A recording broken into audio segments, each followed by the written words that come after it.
ज्वालामुखी गतिविधियों द्वारा विकसित भू आकृतियां मैग्मा की शक्ति और तरलता पर निर्भर करती हैं। ये जो मैंने कल आपको डिस्कस किया था ना, उससे काफी रिलेटेड होगा। और मैंने हमेशा ही कहा है कि आप हिंदी में अगर समझ में ना आए तो इंग्लिश में आप जरूर देखें। दूसरा है प्लूटोनिक या ज्वालामुखी गतिविधि से बनने वाली चट्टानें आग्नेय चट्टानें कहलाती। तो प्लूटोनिक मतलब गहराई वाले, और volcanic activities are called igneous rocks. और दूसरा है the landforms developed by volcanic activities depend on the strength and fluidity of magma. कि किस टाइप का लैंडफॉर्म बनेगा वो डिपेंड करता है कि जो मैग्मा है आपका वो कितना फ्लूइड है, कितना विस्कस है, उस पर डिपेंड करता है, और स्ट्रेंथ क्या है उसकी। तो ये बात क्या सही है कि गलत है, इसको आपको कमेंट करके बताना है। क्या इसका आंसर होना चाहिए? ये तुम्हारा आंसर बिल्कुल सही है। पहला और दूसरा दोनों ही सही है, इसमें सही बात है। कल मैंने आपको बताया था ना, जब मैंने कहा था जो लावा है वो एसिडिक और बेसिक होता है, दो टाइप के नेचर का हो सकता है। एसिडिक नेचर का लावा हमेशा ही सिलिका ज्यादा होगा, जिसमें सिलिका मतलब रेता बजरी टाइप का, सैंड एंड ग्रेवल्स टाइप थोड़ा सा। और बेसिक लावा में सिलिका का परसेंटेज कम होता है। जो सिलिका ज्यादा होगा, एसिडिक ज्यादा होगा, वो ज्यादा विस्कस होगा। तो ज्यादा विस्कस होगा तो ऊंचा ज्यादा उठेगा और फैलेगा कम, तो कोन टाइप का शेप बनाएगा। तो लिखा है ना फ्लूइडिटी ऑफ द मैग्मा, ये किसको इंपैक्ट डालता है? लैंडफॉर्म्स को। लैंडफॉर्म्स मतलब कहीं पर प्लेट्यू बन रहा है, कहीं पर शंकु बन रहा है, कोन बन रहा है, कहीं पर शील्ड बनता है, कहीं पर सिंडर कोन बनता है, कहीं पर कंपोजिट कोन बनता है। मतलब ऊंचा नीचा जो भी, उसको हम लैंडफॉर्म कह सकते हैं। वो डिपेंड करता है उसकी स्ट्रेंथ कितनी है। अगर उसकी विस्कस ज्यादा है, स्ट्रेंथ ज्यादा है और गाढ़ा ज्यादा है, जिसको आप कह सकते हो, तो वो कम फैलेगा, ऊंचा ऊंचा माउंटेन टाइप का बनाएगा। और एक्सप्लोसिव यानी या डिस्ट्रक्टिव टाइप के लैंडफॉर्म्स या विस्फोटक उद्गार करेगा। इरप्शन कैसा होगा उसका? खतरनाक होगा। ओके। और दूसरा, ये तो सभी को पता ही है, इग्नियस रॉक्स वोल्केनिक एक्टिविटी से बनते हैं। 2-3 क्लास पहले मैंने इसको डिस्कस किया हुआ था। Number 2, batholith. ये भी मैंने कल डिस्कस किया था आपको, लेकिन थोड़ा सा इसमें चेंज होगा। तो बताओ बैथोलिथ के बारे में क्या है? Is a very large of intrusive igneous rocks. कल मैंने बताए थे आपको एक्सट्रूसिव और इग्नियस रॉक्स अलग अलग क्वेश्चंस में। that forms the and cools deep in the earth crust. The main composition of batholith is coarse grained basalt. ये कह रहा है कि बेसाल्ट की संरचना मोटे दाने वाले बेसाल्ट से होती है। तो ग्रेनाइट और बेसाल्ट क्या होती हैं? चट्टाने हैं, रॉक्स हैं, इग्नियस रॉक्स हैं। तो ये बेसाल्टिक होता है या कुछ और होता है, इस पे आपको ध्यान देना है। और तीसरा है, वे सतह पर तभी दिखाई देते हैं जब अनाच्छादन की प्रक्रियाओं के द्वारा। अनाच्छादन का मतलब होता है डेनोडेशन। डेनोडेशन का मतलब जैसे इरोजन एंड वेदरिंग, मतलब अपक्षय और अपर्दन। किसी चीज का घिस जाना, घिस टूट के चूरा हो जाना अपक्षय यानी वेदरिंग, और उसका कट जाना अपर्दन, कटाव यानी इरोजन। तो डिनोडेशन की प्रोसेस में दोनों चीजें आती हैं। ठीक है। तो आपको बताना है कि जब ऊपर की परत हट जाएगी तो क्या फिर वो बैथोलिथ जो है वो दिखेगा। ये तीसरा स्टेटमेंट है। दूसरा है आपका बेसाल्टिक होता है, और पहला तो आपको पता है कि एक इग्नियस रॉक है, इंट्रूसिव इग्नियस रॉक। इसमें कौन सा आंसर सही होगा ये बताओ आप मुझे फटाफट। ऐसा जरूरी नहीं है कि आपके सारे के सारे ऑप्शन सही हो। जैसे आपने डी लगाया, मान लो आंसर सी है, तो आपने लगाया उपरोक्त सभी आंसर सी में 1 और 3 है, कोई बात नहीं। अगर एक गलत भी हो गया तो आपको ये और ये तो आता ही है ना, या ये नहीं भी आता। तो आंसर गलत होने का मतलब एमसीक्यूज में जब आप नेट प्रैक्टिस कर रहे हो तो ये जरूरी नहीं है कि आपको सारे आंसर आपको एक्यूरेट सही। और ये जमीन है, जमीन के अंदर होता है, इसका कोई शेप नहीं होता, ऐसे ऐसे कैसे भी हो सकता है। और ये नीचे से मैग्मा जब ठंडा हो जाएगा, नीचे कूल हो जाएगा, क्रस्ट के अंदर ही, मतलब बाहर नहीं आएगा, तब बैथोलिथ बनेगा। तो जब हम कह रहे हैं कि मैग्मा ठंडा हो जाएगा, उससे रॉक बनेगी, तो कैसी रॉक होगी? इग्नियस रॉक होगी। ये भी हमने पढ़ा था। तो फर्स्ट इज करेक्ट। तीसरा वाले को देखो, थर्ड वाला, वो तभी दिखाई देता है, ये भी मैंने बताया था। नीचे कोई रॉक है, इग्नियस रॉक है, वो कब दिखाई देगी आपको? जब ऊपर का हिस्सा ड्यू टू डिनोडेशन प्रोसेस यानी वेदरिंग या कटाव या किसी वजह से ऊपर का हिस्सा कट जाए, तो नीचे की रॉक जो हार्ड है वो ऊपर दिखाई देगी। तो ये भी करेक्ट है। बैथोलिथ की मुख्य संरचना मोटे दाने वाला बेसाल्ट होता है। ये थोड़ा सा गड़बड़ है। देखो बेसाल्ट ये नहीं है, बेसाल्ट की जगह पे ग्रेनाइटिक होता है। तो बेसाल्टिक मतलब होता है थोड़ा सा जिसमें सिलिका की मात्रा कम हो। ग्रेनाइटिक मतलब होता है जिसमें सिलिका की मात्रा थोड़ा सा ज्यादा हो। तो सिलिका वाला ज्यादा होता है तो ग्रेनाइटिक होता है, कम है तो बेसाल्टिक होता है। बेसाल्टिक ज्यादा फैलता है, ध्यान दो। बेसाल्टिक इसको पढ़ेंगे। बेसाल्टिक जैसे ओशन क्रस्ट जो होती है, महासागरों की जो क्रस्ट होती है वो ज्यादातर बेसाल्टिक होती है। ज्यादातर क्या होती है? बेसाल्टिक। उसमें सिलिका का परसेंटेज ज्यादा होता है, बेसाल्टिक वाला लावा ज्यादा फैलता है। तो ये फैल कम रहा है, वो ऐसे ऊपर की ओर आ रहा है ऐसे। तो थोड़ा सा इससे अंदाजा लगाएंगे आप लोग। तो समझ गए ना मेरी बात? तो ये बेसाल्टिक की जगह थोड़ा सा ग्रेनाइटिक ज्यादा होता है, तो सेकंड इज इनकरेक्ट, तो आंसर होगा इसका सी। ठीक है, कोई बात नहीं, आपने दो भी आंसर सही लगाए तो ये काफी अच्छा है। The movement of the plates and the activity inside the earth is called the theory of plate tectonics. ये सवाल तो मैंने बताया था आपको, इसको आप गलत मत करना भाई, मैं इसमें कोई डिस्कस नहीं कर रहा हूं। अगर आप मेरे साथ 2-3 दिन पहले से जुड़े हुए हैं तो ये सवाल आपको आना चाहिए। तो बताओ इसका आंसर क्या होगा, और फटाफट बताना, मतलब 1 से 1.5 मिनट में आपका ये क्वेश्चन बन जाना चाहिए। हम प्रैक्टिस कर रहे हैं। लिंक सेंड नहीं किया, देखो लिंक सेंड करना अलग चीज है। आपसे हमने कहा है कई बार कि चैनल को क्या करो, सब्सक्राइब करो पहली बात, और दूसरी बात उसका जो क्या नोटिफिकेशन जो देता है उस पर ठप्पा लगा दो आप, तो आपके पास मैसेज आ जाएगा कि क्लास कितने बजे होने वाली है। ठीक है, हाँ 1-2 दिन क्लास कुछ लेट हुई थी, उसमें कुछ टेक्निकल प्रॉब्लम आ गई थी, है ना, वो क्योंकि मुझे भी अच्छा चलाना नहीं आता था ना, अब मैं थोड़ा सा सीख गया हूँ इसको कैसे हैंडल करते हैं इसको करके, ये जो क्लास सेट करनी होती है। तो समझ गए मेरी बात, तो ये है, तो आपके पास लिंक तो वो तो वैसे आना चाहिए ना, समझ गए। तो यूट्यूब को आप इस चैनल को सब्सक्राइब करो, उसमें पैसा वैसा नहीं लगता कुछ भी आप वैसे भी कर सकते हो उसको। कौन सा सही होगा बताओ, दोनों सही है, सही बात है क्या ये। हाँ देखो कैसे, पहली बात है मूवमेंट ऑफ प्लेट्स, ये तो बिल्कुल सही बात है कि प्लेट्स का मूवमेंट कैसे होता है। प्लेट टेक्टोनिक में मैंने 2-3 क्लास पहले पढ़ाया था आपको, ये एमसीक्यू जो करवाए थे हमारे, मूवमेंट ऑफ प्लेट्स कैसे होता है, क्या होता है, ये सब पढ़ाया। यहाँ पर ध्यान ध्यान देना, ज्योग्राफी जो हम पढ़ रहे हैं एक के बाद स्टेप बाय स्टेप पढ़ रहे हैं जैसे क्लास में पढ़ते हैं। तो ये आंसर बिल्कुल सही है ना। Study of plate is called plate tectonic, मैंने पढ़ा था। Study means movement of plates, reason behind movement of plates, ये सारी चीजें, तो पहला करेक्ट है। दूसरा, जब भी आप प्लेट मूव करेगी तो प्लेट्स के मूव करने में मान लो कन्वर्जेंस हो रहा है, दो प्लेटें आपस में क्या हो रही है, टकरा रही हैं, तो इस टाइप का सरफेस था, यहां से भी प्रेशर पड़ा, यहां से प्रेशर पड़ा, बीच का हिस्सा ऐसा ऐसा हो गया, बताया था मैंने कल। तो इस टाइप की अगर कोई चीजें हो जाती हैं तो इसको हम बोलते हैं फोल्ड्स, वलन, जैसे फोल्डेड माउंटेन हिमालय। तो इसमें ऊपर नीचे ये भी पढ़ाया हुआ है मैंने। Upward fold is called anticline, मतलब ये जो ऊपर की ओर गया है इसको एंटीक्लाइन कहते हैं। अब जिसने भी हिंदी में पढ़ा उसको सही नहीं हुआ होगा ये अपवलित अववलित, ये मैंने लास्ट क्लास में भी कहा था कि इस टाइप की लैंग्वेज कम समझ में आती है, वो ज्यादा समझ में आता है। मैंने बताया भी था आपको, जो इस टाइप का दिखेगा ए वाला वो एंटीक्लाइन होगा, और जो नीचे जाएगा झुकेगा वैली टाइप से, ये सिंक्लाइन होगा। एस, एस ऐसे तो लिखते हैं हम, या ऐसे लिखते हो या ऐसे, ये जो ये वाला हिस्सा है या ऐसा वाला एस जो होता है, ये आप समझ गए। तो ये नीचे वाले को सिंक्लाइन, नीचे गिरा हुआ downward fold is called syncline, upward fold is called anticline, both are correct. Basic lava sometimes form a spine और plug at the crater. Plug का मतलब प्लग ऐसा ऊंचा ऊंचा, ये भी आपको आना चाहिए। Acid lava is non viscous, is darker in colour and has lower silica content, मतलब अम्ल प्रधान लावा गैर चिपचिपा, रंग में गहरा होता है और इसमें सिलिका की मात्रा कम होती है। बहुत इजी सवाल है, जल्दी बताओ इसका आंसर क्या होना चाहिए। लॉजिक लगा के सही कर सकते हो। कभी भी जब भी आप एग्जाम देते हो ना, सही वाला एग्जाम, एक तो जिसमें बहुत ही ज्यादा फैक्चुअल सवाल आते हैं, जैसे कहा जाए कि उत्तर प्रदेश की विधानसभा में कितने सदस्य हैं, लेजिस्लेटिव असेंबली में कितने सदस्य हैं, ये अगर सवाल आता है तो ये तो सीधी सी बात है, जितना होता है उतना ही है, समझ गए ना मेरी बात, वो अलग चीज है या काजीरंगा नेशनल पार्क कहाँ पर है ये अब अपनी में सही है, यहाँ पर जो लिखा है किताब में वही है, लेकिन ये दिमाग लगाने वाले सवाल होते हैं, तो इनको आप कर सकते हो, मैंने बताया हुआ है पहले ही। तो इसमें आंसर क्या होगा बताओ, 5वें नंबर का, नहीं चौथा है ना, तो फोर्थ का कौन सा स्टेटमेंट इसमें सही होगा।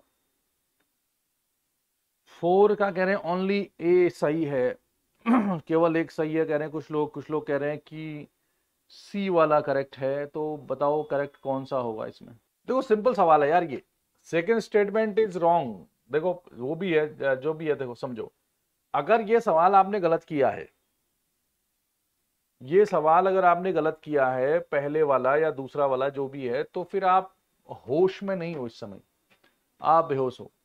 अगर आप कल वाली क्लास में भी थे, मैंने क्या कहा, अभी मैंने बताया, मैंने कहा वो प्लग यानी स्पाइन का मतलब क्या होता है, जल ज्वालाशूल या चिंगारी बनता है ना, ये ज्वालाशूल या चिंगारी, इसका मतलब प्लग, प्लग कुछ इस टाइप की संरचना होती है, जो मैंने बनाया भी था। अब ये बताओ, अगर ज्वालामुखी आता है, सोचो ये जमीन है और यहां पे आप हो, और यहां से मैग्मा आता है, ठीक है। और ये जब बाहर आता, क्रेटर, क्रेटर मतलब ज्वालामुखी का मुंह, तो ये यहां से मान लो मैग्मा आया और ये क्रेटर है, ज्वालामुखी का मुंह है, और यहां पे लावा आया, नीचे से क्या आया, मैग्मा आया, ऊपर आके ठंडा होकर लावा बन गया। अब वो कह रहा है कि ये जो क्रेटर के पास लावा जो है वो बेसिक लावा की बात कर रहा है, आता है और एक प्लग जैसा बना देता है, मतलब वो जमकर क्या हो जाता है, ठोस हो जाता है, ये ठोस हो गया, ये हार्ड हो गया, ठोस हो गया, इस टाइप से वो एक स्ट्रक्चर बनाता है प्लग टाइप का, ऐसे वाला। तो ये बताओ, ये बेसिक लावा ऐसा काम कर सकता है क्या? बेसिक लावा ऐसा काम कर सकता है क्या? ये बताओ मुझे आंसर आप। क्या बेसिक लावा ऐसा काम कर सकता है, हाँ या ना, जल्दी। कंसेप्चुअल सवाल है ये। क्या बेसिक लावा ऐसा कर सकता है? बेसिक लावा ऐसा कैसे कर सकता है? बेसिक लावा अभी अभी पढ़ाया था इससे पहले वाले में, वो फैलता है, तो जब फैलेगा तो प्लग जैसा कैसे बनाएगा वो? अगर बेसिक लावा है, क्षारीय लावा है, तो वो तो फैलेगा, तो फैलेगा तो उसको कुछ ऐसा जैसा बनना चाहिए, शील टाइप का। वो ऐसा इतना ज्यादा स्लोप वाला, खड़ा वाला, कोन टाइप का प्लग कैसे बना देगा? दिमाग लगाओ, अभी अभी पढ़ा था हमने, एसिडिक लावा कम फैलता है तो वो ऐसे आता है सीधा, ठीक। और बेसिक लावा ज्यादा फैलता है तो फैल जाता है, लावा प्लेन, लावा प्लेट्यू का निर्माण करता है। अब हम कह रहे हैं कि वो बाहर आया, लेकिन आने के बाद वो ऐसे खड़े खड़े जो है, ये इस टाइप से रॉक्स के साथ साथ ऐसे डिपॉजिट हो गया, तो एसिडिक होगा ये बेसिक होगा? फटाफट आंसर करो। ये तो कल से हम पढ़ रहे हैं कि नहीं पढ़ रहे? कोई बात नहीं भी आया तो इसका मतलब हमें ये पता था। अब आप खुद से सोचो, अगर आपने कल की क्लास करी है और अगले, अभी मैंने थोड़ी देर पहले आपको सवाल बताया है, तो आपको ये पता होना चाहिए वो ऐसी एरर्स कब होती हैं, हो जाती हैं, ऐसा नहीं कि आपसे हुई हैं, किसी से भी हो जाएंगी, कोई दिक्कत वाली बात नहीं है। लेकिन ये ध्यान रखना पड़ेगा हमें एग्जाम जाते समय कि बहुत सारे सवाल ऐसे होंगे जो हम घर से पढ़ के नहीं गए हैं, या हमारे दिमाग में कभी हमने नहीं पढ़ा, लेकिन हम उसको आइडिया से पढ़ सकते हैं, वहां पर हम दिमाग लगा के उसको सॉल्व कर सकते हैं। मेरी बात समझ में आई? क्लियर हो गया? एसिडिक होगा ना? हाँ। और दूसरा, ये तो आपको पता ही है, चलो ये ठीक लगाया आपने आंसर। एसिडिक लावा कैसा होगा? गैर चिपचिपा होता है, लेस एसिडिक होगा, रंग में गहरा होता है, गलत बात। अम्लीय लावा गैर चिपचिपा नहीं, ज्यादा विस्कस होता है, ये रंग में गहरा नहीं होता, हल्का होता है। रंग में गहरा कौन सा होता है? बेसिक वाला होता है, गहरा ये होता है, उल्टा लिखा है इसने। और इसमें सिलिका की मात्रा कम होती, नहीं, इसमें सिलिका की मात्रा ज्यादा होती है और बेसिक वाले में कम होती। तो second is wrong, first is also wrong, answer is, कोई भी, मैंने प्लग पहले ही बना दिया था, जब ऐसी कोई संरचना बनेगी तो वो कम फैलेगा, तभी तो ऐसा बना है। अगर वो ऐसे बनेगा तो इसका मतलब ज्यादा फैल गया। अगर मैं कह रहा हूं कोई ज्वालामुखी के द्वारा मैग्मा जब बाहर आता है, लावा बनता है, और वो लावा ऐसे फैल गया, तो आपके दिमाग में आना चाहिए कि ऐसा लावा कैसा होगा, एसिडिक कम, बेसिक ज्यादा होगा। अब मैं कह रहा हूं कि लावा आया और ऐसे माउंटेन जैसा, कोन जैसा बना दिया, तो कैसा होगा? ये भी आप कर सकते हो सवाल। तो कल आपने पढ़ा था, मैंने ये भी कहा था आपसे कि घर जाके थोड़ा सा पढ़ना, आपके सारे क्वेश्चंस सही हो जाएंगे। ज्वालामुखी शंकु उद्भेदन के प्रकार के आधार पर खड़ी या धीरे धीरे ढाल वाले हो सकते हैं जो उन्हें बनाते हैं। Volcanic cones can be steep और gentle sloping depending on the type of eruption that forms. पहला वाला सही है कि गलत है? दूसरा है, ग्रेनाइट समुद्र तल की आधारशिला है। Granite is the bedrock of the ocean floor and also occur in the land in extensive lava flows and also occurs on land in extensive lava flow। बहिर्गामी लावा प्रवाह में भूमि पर भी पाया जाता है। कौन से कथन इसमें से सही है? ये सवाल आप लॉजिकल तरीके से सॉल्व कर सकते हो। क्या पहला जो स्टेटमेंट है जिसमें लिखा है कि volcanic cones can be steep और gently sloping depending on the type of eruption that forms then, उद्वेदन के प्रकार के आधार पर खड़े या सीधे ढाल वाला, धीरे धीरे ढाल वाले हो सकते हैं। देखो, अगर आरती का है ना, किसका है, आपने कल वाली क्लास करी थी कि नहीं करी थी, ये बताओ, ईमानदारी से आंसर देना मेरा, कल वाली क्लास हुई थी कि नहीं? कल की क्लास हमने की थी। सिंपल सा सवाल है। सवाल क्या है, देखो, वोल्केनिक कोन्स मतलब ये जमीन है और यहां से क्या आता है, मैग्मा आता है। अब मैग्मा जब बाहर आएगा, मैग्मा बाहर आ गया तो कई बार ये कोन बनेगा तो ऊंचे ढाल वाला बन जाएगा, और कई बार हो सकता है कि ये जो कोन बनता है ये उतने ढाल वाला न बन के थोड़ा सा कम ढाल वाला बन सकता है। ऐसा हो सकता है ना, कहीं पर ज्यादा ढाल कहीं पर कम ढाल। वो कह रहा है वो डिपेंड करता है इरप्शन दैट फॉर्म्स देम, वो किस पे, उद्भेदन के प्रकार पर निर्भर करता है। मतलब सही तो है। वो कह रहा है कि अगर जैसे लावा ज्यादा एसिडिक होगा तो कम पिघलेगा, कम फैलेगा तो ऊंचा ऊंचा बनाएगा। जब लावा ज्यादा पिघलेगा, ज्यादा फैलेगा तो उसका ढाल कम हो जाएगा। तो ये है आपका कम ढाल वाला, ये ज्यादा ढाल वाला। डिपेंड करता है सिलिका की मात्रा या उद्भेदन का प्रकार कैसा है, विस्फोटक है कि थोड़ा कम विस्फोटक है। और इसी सवाल को हम सुबह से करते आ रहे हैं। मतलब थोड़ी देर पहले आपको ये वाला जो सवाल हमने बताया था वो भी तो यही था ना। पहला वाला स्टेटमेंट मैग्मा की शक्ति और तरलता पर निर्भर करती है, तो यही तो वही चीज है, दोबारा से आया हुआ है। थोड़ा सा दिमाग लगाओ आप। ठीक है, तो पहला स्टेटमेंट गलत है। दूसरा, अरे सॉरी, सही है। पहला स्टेटमेंट सही है। Granite is the bedrock of the ocean floor. मतलब जो ग्रेनाइट है वो महासागरीय नितल जो होता है, महासागरीय तल जो जमीन होती है, समुद्र का जो पानी जिस पर टिका हुआ है वो जो तल है उसकी आधारशिला है ग्रेनाइट। ये स्टेटमेंट सही है कि नहीं है बताओ। सेकंड वाला स्टेटमेंट सही है या नहीं है? अच्छा, पूरा नहीं किया था आपने, कंटिन्यू रहो यार थोड़ा सा। चलो कोई बात नहीं, नेक्स्ट टाइम से आप कंटिन्यू रहिए। Good morning, good morning. देखो कुछ लोग तो आज बेहोशी चल रहे सुबह से। अभी क्या बताया था मैंने? अभी आप कह रहे हो, देखो दिमाग, पहली बात तो आपका अपने उस पर नहीं चल रहा है। आज को दही वही ज्यादा खा दिया आप लोगों ने, मुझे लग रहा है। अभी थोड़ी देर पहले मैंने पढ़ाया था आपको, इससे पहले वाले में क्या लिखा हुआ है देखो। वो बोला था मैंने आपको थोड़ी देर पहले। मैंने कहा था जो महासागर होंगे, जो महासागर होंगे उसमें बेसाल्ट ज्यादा होता। थोड़ी देर पहले मैंने एक स्टेटमेंट किया था, अब लिखा भी करो साइड में उसको। ऐसा नहीं कि हम सिर्फ ऐसे हाथ बांध के बैठे हुए वहां, वो नहीं, या मूंगफली ठूस रहा कोई अंदर, वो सब नहीं। तो कहने का मतलब ये है कि मैंने कहा था, जब बैथोलित पढ़ाया था मैंने थोड़ी देर पहले, याद करो, मैंने कहा था बैथोलित क्या है, ग्रेनाइटिक है। ये कहा गया बैथोलित। सवाल आप जल्दी भूल जा रहे हो, इसलिए थोड़ा सा नोट डाउन किया करो। ये बैथोलित की मुख्य संरचना मोटे दाने वाला बेसाल्ट होता है। हमने कहा था ना गलत है, ये जमीन का हिस्सा है। बैथोलित कहां बनेगा? महाद्वीपों के नीचे, मतलब महाद्वीप में, कॉन्टिनेंट में, क्रस्ट में, तो बैथोलित है वो। ग्रेनाइटिक कहा था मैंने। और उसी समय मैंने कहा था कि जो बेसाल्टिक होता है वो महासागरों की सतह पर, ओशन फ्लोर पे होता है। वो बेसाल्ट महासागरों की सतह ओशन फ्लोर की बनी होती है। सॉरी, महासागरों की सतह जो ओशन फ्लोर है वो बेसाल्टिक होता है। मैंने अभी थोड़ी देर पहले बोला था, याद करो वो दौर, बोला था ना। अब तो ये ग्रेनाइटिक कैसे होगा, ये क्या होगा, ये बेसाल्टिक होगा। समझ गए? जैसे ये कॉन्टिनेंट है और ये पानी है, तो इसके नीचे की जो क्रस्ट होती है वो बेसाल्टिक होती है। ये मैंने 2-3 दिन पहले की क्लास में पढ़ाया था आपको। और कॉन्टिनेंट्स में ग्रेनाइटिक ज्यादा होता है। दोनों इग्नियस रॉक्स हैं, दोनों आग्नेय चट्टाने हैं।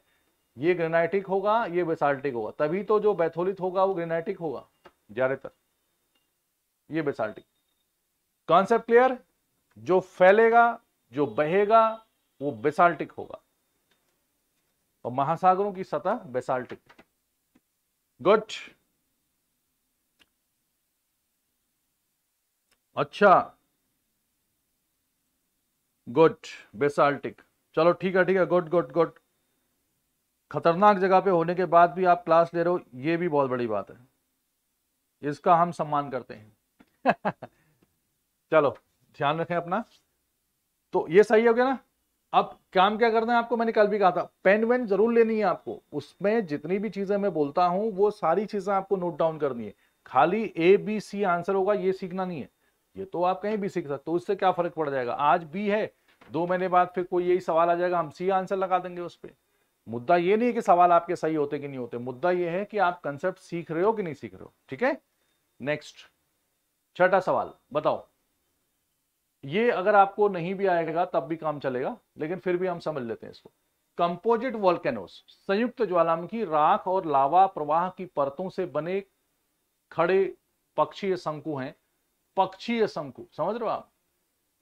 Composite volcanoes are steep sided cones form for the layer of ash and lava flows. Hindi में पता नहीं क्या है, छोड़ो। सिंडर शंकु अपने बहुत ही हिंसक, हिंसक मतलब हिंसा विंसा नुकसान करेगा वो, वॉयलेंट एक्सप्लोसिव एक्साइटिंग इरप्शंस होते हैं। इन दोनों में कौन सा सही होगा? ये सवाल अगर आपको नहीं भी आता है तब भी काम चलेगा, लेकिन कोई बात नहीं, देखो मैं बता देता हूं इसको। देखो क्या कहना चाह रहा हूं, composite volcanoes are steep sided cones form from layers of ash and cones. देखो यहां पर दो टाइप के शंकु होते हैं मेन। एक होता है जिसका नाम है आपका कौन सा, कंपोजिट। कंपोजिट को हम हिंदी में कई बार मिश्रित भी कहते हैं, मिश्रित शंकु। कंपोजिट होता है एक मतलब अलग अलग कंपोजिशन, दो चीजों से बना हुआ या ज्यादा से बना हुआ। एक होता है सिंडर कोन। सिंडर मतलब कल मैंने आपसे कहा था एश कोन भी कहते हैं इसको, राख शंकु भी कहते हैं। ठीक है, दो टाइप के कोन बनते हैं। कोन मतलब, तो आप समझ गए जब दोनों ही टाइप के कोन वर्ड की बात हो रही है तो इसमें क्या होगा, लावा आपका ज्यादातर कैसा होगा, अगर हम कोन की बात करें तो लावा ज्यादातर एसिडिक होगा। कोन कब बनता है, जब एसिडिक होगा, कम फैलेगा, और प्लेन या पठार ज्यादातर बेसिक में बनता है। ये तो आप समझ गए, जिसमें सिलिका कम होता है। अब कंपोजिट लावा कब बनेगा, देखो जैसे ये जमीन है आपकी और यहां से मैग्मा आया, ठीक है, नीचे से मैग्मा आ रहा है। अब मैग्मा जब बाहर आएगा तो उसको लावा कहते हैं। तो खाली लावा ही बाहर नहीं आता, मैंने आपसे कहा कि लावा के साथ साथ, लावा मतलब चट्टाने जो हैं वो थोड़ी सी पिघल जैसी गई हैं, उसी को हम लावा, लावा के साथ गैसेज आती हैं, चट्टानों के बड़े बड़े टुकड़े आते हैं, राख, धूल, डस्ट, ऐश, सब कुछ आता है। तो अब जब ये चीजें जब बाहर आती हैं तो हर किसी मटेरियल के बाहर आने का तरीका और बाहर आके ठंडे होने का तरीका, ऊपर से नीचे गिरने का तरीका, फैलने का तरीका अलग अलग होगा। लावा अलग तरीके से करेगा काम, पायरोक्लास्ट जो हमने कल वर्ड यूज किया था, इन चट्टानों के टुकड़े, वो अलग तरीके से ऊपर आके जमा होंगे ना। अंदर जो हो रहा है हो रहा है, हम कह रहे हैं कि बाहर आ गया, बाहर आके तो कौन बनेगा, तो बाहर आके प्रोसेस बिल्कुल क्या होगी, अलग होगी। तो होता क्या है कि जब कंपोजिट कौन होगा, आप समझ गए होंगे, कंपोजिट मतलब मिश्रित। तो कंपोजिट कोन में क्या होता है कि लेयर्स जो परतें होती हैं वो अलग अलग बनती हैं। मतलब एक लेयर अगर आपको लावा की बनी है, ऐसे ये लावा है मान लो, उसके ऊपर वाली लेयर, उसके ऊपर की लेयर वो अलग होगी, वो राख वाख या दूसरे चीज की हो सकती है, दूसरे पदार्थों की हो सकती है। फिर ऑल्टरनेट एक के बाद एक फिर से किसकी बनेगी, फिर वो लावा की बनेगी, उसके बाद फिर से दूसरे बनेगी, एक के बाद एक। ये लिखा है ना, composite volcanoes are steep sided, मतलब जिनका ढाल ज्यादा होता है। Cones formed by layers of ash and lava. तो एक लावा की लेयर, फिर एस की लेयर, फिर लावा की, फिर एस की, क्योंकि दोनों का तरीका जो है, गर्म हो, ठंडा होके, ठोस होके फैलने का तरीका अलग अलग हो सकता है। तो इस टाइप के लावा को हम कंपोजिट वोल्केनो कहते हैं। कंपोजिट जैसे आपसे कहा जाए कि आपकी सफलता में एक सफलता एक मिश्रित योगदान है, या सफलता में आपका एक मिश्रित योगदान है, कंपोजिट है, तो हो सकता है कि एक चीज से आप सफल नहीं हुए, एक के बाद एक कुछ अलग अलग तरीके से हुआ। समझाने का तरीका मैं सिर्फ बता रहा हूं आपको। तो पहला स्टेटमेंट कैसा है बताओ, फर्स्ट स्टेटमेंट इज राइट और रॉन्ग। तो पहला स्टेटमेंट इसमें सही है, ठीक है ना, कंपोजिट है। अच्छा, दूसरा स्टेटमेंट कैसा है, अगर दूसरे स्टेटमेंट की हम बात करेंगे तो सिंडर कोन। सिंडर कोन में जो कल मैंने बताया था, इसमें ऐश कोन भी कहते हैं। इसमें लिक्विड वाला हिस्सा थोड़ा सा कम होता है, कम के बराबर होता है। इसमें ज्यादातर राख या डस्ट वाला हिस्सा ज्यादा होता है। ये भी वॉयलेंट होते हैं, इसमें कोई डाउट नहीं है। शंकु है ना, non for the violent explosive exciting eruptions, ये भी सही है बिल्कुल, सेकंड वाला। तो दोनों आंसर इसके सही मिलेंगे आपको, ठीक है। क्या इतनी बात समझ में आई?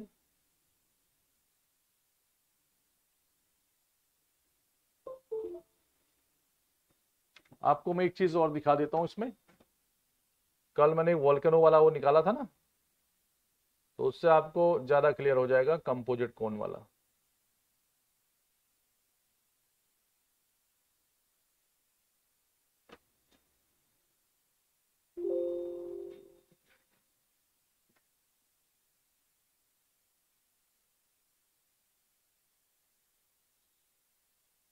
ये देखो, ये बहुत ही बढ़िया डायग्राम है।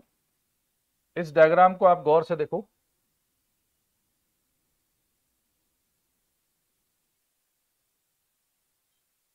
इसमें दिख रहा ना आपको, ये देखो इस पे क्या लिखा है, जो जो ब्लैक टाइप का दिख रहा है ना, लावा लिखा है। देखो इसमें लावा लिखा है, ये भी लावा है, ये भी लावा है, और जो व्हाइट वाला है इसको क्या लिखा है, ऐश।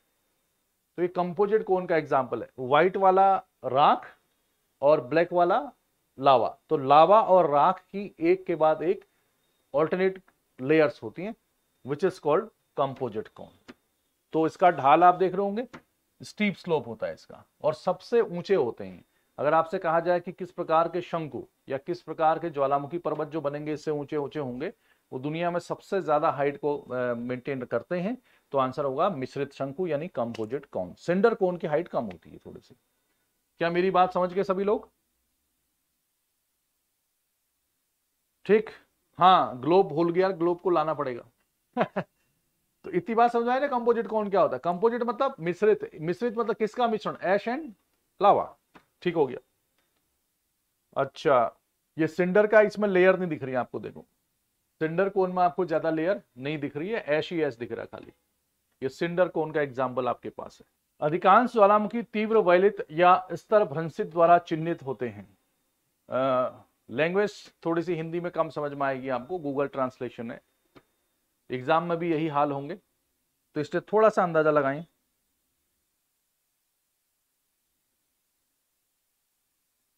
बताओ कौन सा आंसर होगा।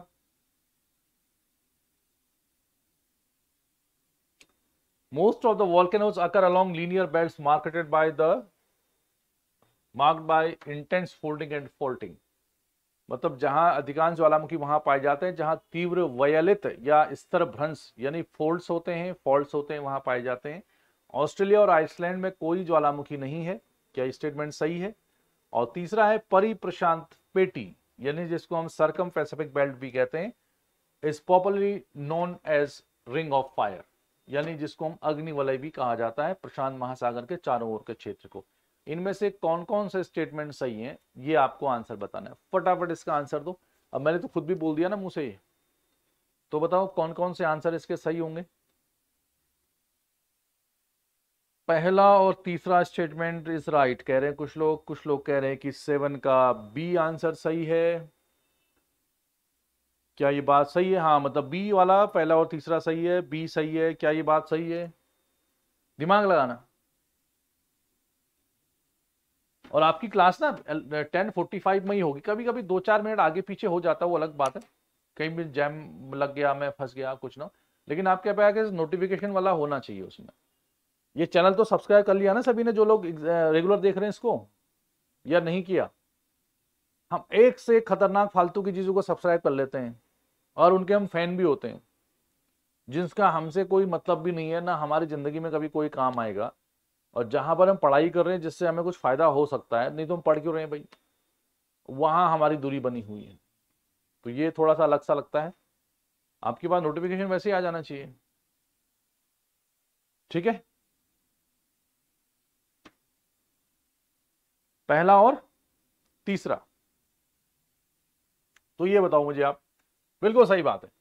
अधिकांश ज्वालामुखी तीव्र वयलित या स्तर भ्रंशित द्वारा चिन्हित रखे, ये छोड़ो, क्या लिखा है बताओ। Occur along linear marked by intense folding and faulting. Folding मतलब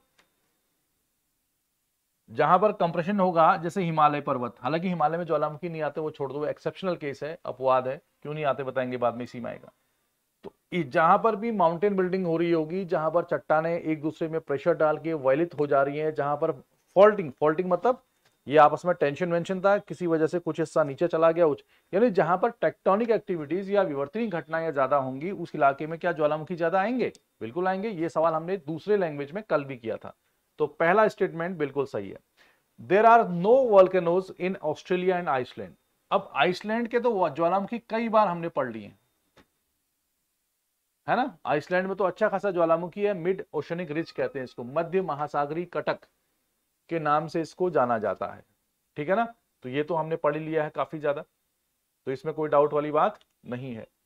ये गलत हो गया, आंसर आपका 2 नहीं होगा।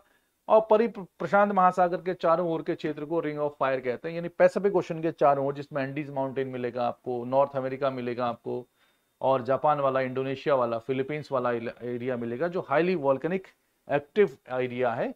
तो ऐसे एरियाज में आपको बहुत ज्यादा आग लगते हुए दिखेगी, यानी वॉल्केनिक इरप्शंस दिखेंगे। तो उसको एक नाम दे दिया गया रिंग ऑफ फायर, यानी एक रिंग है, उसके चारों ओर इरप्शंस होते रहते हैं, वॉल्केनिक इरप्शंस, तो उसको रिंग ऑफ फायर बोल देते हैं सर्कम पैसिफिक बेल्ट को। Answer is B. बिल्कुल सही आंसर दिया आपने, वेरी गुड। आगे बढ़ो। अटलांटिक तटों की तुलना में हिमालय में कम सक्रिय ज्वालामुखी हैं। देखो फिर से आ गया हिमालय वाला। ये कह रहा है कि जो अटलांटिक महासागर है उसके जो तट के आसपास, अटलांटिक महासागर का तट कौन सा आप समझ गए, साउथ अमेरिका है, अफ्रीका है, यूरोप है और नॉर्थ अमेरिका, यही तो उसका तट होगा जिससे वो घिरा हुआ है। वहां पर हिमालय में की तुलना में हिमालय में कम सक्रिय ज्वालामुखी हैं।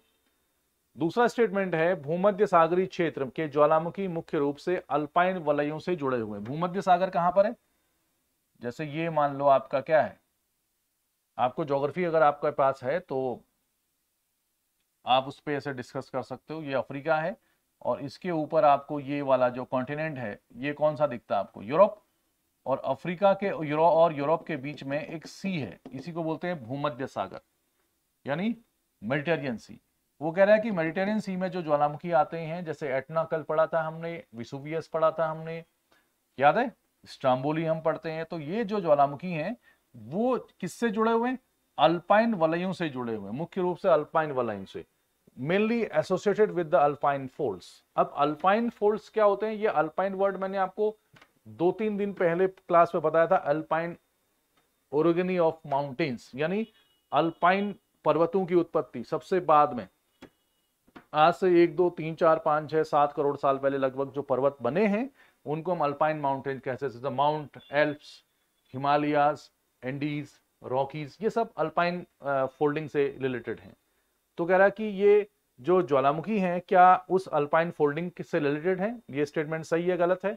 और दूसरा स्टेटमेंट वो वाला, जैसे अटलांटिक ओशन है ना, ये अटलांटिक होगा, इसके बगल में कौन है आपका, साउथ अमेरिका है, यहाँ पर नॉर्थ अमेरिका है, तो अटलांटिक, ये तो अटलांटिक कोस्ट के जो ज्वालामुखी हैं उसकी तुलना में हिमालय इस साइड आएगा, उसमें कम होते हैं। स्टेटमेंट बताओ कौन सा स्टेटमेंट सही है इसका।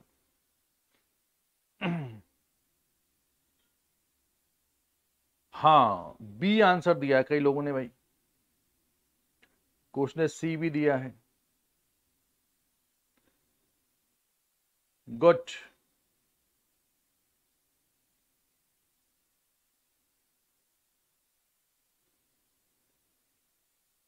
सही बात है।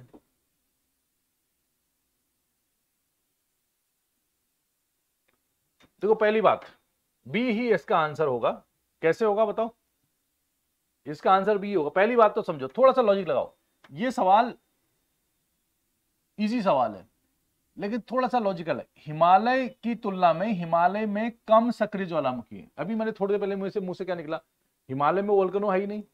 हिमालय जो है एक ऐसा केस है दुनिया का जहां पर फोल्डिंग हो रही है, मतलब जो वलित वलित हम कह रहे हैं, जो अभी पढ़ा था हमने, जहां पर भी टक्कर होगी प्लेटों के बीच में तो फोल्ड्स पड़ेंगे। तो हिमालय एक फोल्डेड माउंटेन है, वलित पर्वत है, लेकिन हिमालय में बाकी की तरह जो अर्थक्वेक आते हैं लेकिन वोल्केनो नहीं आते हैं। उसमें बहुत सारे रीजन दिए जाते हैं कि एक तो जो तिब्बतन प्लेट्यू है वो बहुत ही हार्ड सरफेस है, वहां उसको चीर कर फाड़ कर बाहर आना थोड़ा मुश्किल काम है। दूसरा ये भी कहा जाता है कि it is a continental continental convergence, मतलब हमारी जो इंडियन प्लेट है वो महाद्वीपीय प्लेट है और यूरेशियन प्लेट भी क्या है, महाद्वीपीय। 3-4 क्लास पहले मैंने पढ़ाया था आपको, सारी चीजें मैं पहले पढ़ा चुका हूँ, ये सीरीज पूरी चल रही है इसमें, इससे जो रेगुलर स्टूडेंट है उनको फायदा होगा, और जिसने पहली क्लास नहीं करी है वो पुरानी क्लासेस देख लें। तो जब भी कॉन्टिनेंटल कॉन्टिनेंटल कन्वर्जेंस होगा तो सबडक्शन ऑफ एनी प्लेट, किसी भी प्लेट का दूसरी प्लेट के नीचे सबडक्शन मतलब उसके नीचे जाना, अधक्षेपण जिसे हम कहते हैं, वो बहुत ज्यादा नहीं हो पाएगा। जब प्लेट ही अंदर नहीं जाएगी, ऊपर ही ऊपर क्या होगा, कन्वर्जेंस होगा, तो उसमें वॉल्केनिक एक्टिविटी के लिए वो फोर्स जनरेट नहीं होता है। तो 2 रीजन मैंने बताया आपको कि हिमालय में ज्वालामुखी क्यों नहीं आते। पहला रीजन, दोनों की प्रकृति नेचर कॉन्टिनेंटल कॉन्टिनेंटल है, एक भी प्लेट दूसरी प्लेट के बहुत नीचे नहीं जाती है। इससे जब नीचे नहीं जाएगी, नीचे हलचल नहीं होगी, प्रेशर रिलीज नहीं होगा, तो वोल्केनो के आने के चांसेस कम है। दूसरा है तिब्बतन प्लेट्यू का हार्ड सरफेस होना, काफी ऊंचा होना। तो इसलिए यहां पर पाए ही नहीं जाते तो कम का तो सवाल ही नहीं है, तो पहला स्टेटमेंट गलत हो जाएगा। ठीक है, और दूसरा सवाल बिल्कुल सही है। हुआ क्या है कि जो अफ्रीकन प्लेट है और ये कौन सी है, यूरेशियन प्लेट, तो यूरेशियन प्लेट और अफ्रीकन प्लेट में आपस में क्या हुआ, टक्कर हुई है, और उस टक्कर होने की वजह से यहां पर जो टैथिस सागर का पार्ट था, ये मेडिटेरियन सी, उसी का ये रेस्ट पार्ट है, रिमेनिंग पार्ट है, तो यहां पर बहुत सारे ज्वालामुखी आपको मिल जाते हैं। बिल्कुल सही है, जब ये मिलेंगे आपस में तभी तो यहाँ पे दुनिया भर के माउंट एल्स ये सब बनेगा। तो ये स्टेटमेंट आपका सही है। अल्पाइन, ये 2-3 क्लास पहले वर्ड मैंने बताया था आपको, ज्योग्राफी में हिस्ट्री या पॉलिटी जैसा नहीं होता है, इसमें हमेशा ध्यान रखना आप लोग, इसमें चीजें एक दूसरे से लिंक होती हैं, जुड़ी हुई होती हैं, इसलिए क्लासेस सारी करनी और तरीके से करना बहुत जरूरी है। तो मैं आपकी जो कोशिश है उससे खुश हूं, आपने स्टेटमेंट बिल्कुल सही दिया है answer, answer is B. Next question, ज्वालामुखी जो भविष्य में फटने और संभावित उद्भेदन के संकेत दिखाने के लिए जाने जाते हैं, उन्हें सक्रिय के रूप में वर्णित किया जाता है। इजी सवाल है। that have been known to erupt and show signs of possible eruption in the future are described as active volcanoes। होते हैं ना सक्रिय ज्वालामुखी, शांत ज्वालामुखी, डेड मृत ज्वालामुखी। तो कह रहा है जो एक्टिव ज्वालामुखी है, जो किसके लिए, उद्भेदन के संकेत जिसमें दिखते रहते हैं और जिसके भविष्य में फटने की संभावना भी होती है, उसको हम सक्रिय ज्वालामुखी कहते हैं। दूसरा है, अंडमान निकोबार में बैरन द्वीप एक सक्रिय ज्वालामुखी का उदाहरण है। क्या ऐसी बात सही है? अंडमान निकोबार का बैरन जो वो है ज्वालामुखी, वो एक एक्टिव है। तीसरा सवाल है माउंट क्राकाटोवा जो कि फिलीपींस में है। जब ऐसे सवाल आए तो पहला ही आपका ध्यान जाना चाहिए कि क्या ये स्टेटमेंट सही है, इतना ही बस, कि क्राकाटोवा फिलीपींस में है या नहीं है। ठीक, और वो बाद में फिर एक्सटिंक्ट है, एक्सटिंक्ट मतलब मृत, इरप्ट सडनली, टू बी, हाँ ऐसा माना गया कि वो क्या है, विलुप्त माना जा रहा था और अचानक फट गया, मतलब क्या ये सही बात है? तो बताओ, आपको पूरा नहीं भी पता तो आप इसमें 1-2 स्टेटमेंट तो लगा ही सकते हो। 9th का कुछ लोग सी कह रहे हैं, कुछ लोग डी कह रहे हैं।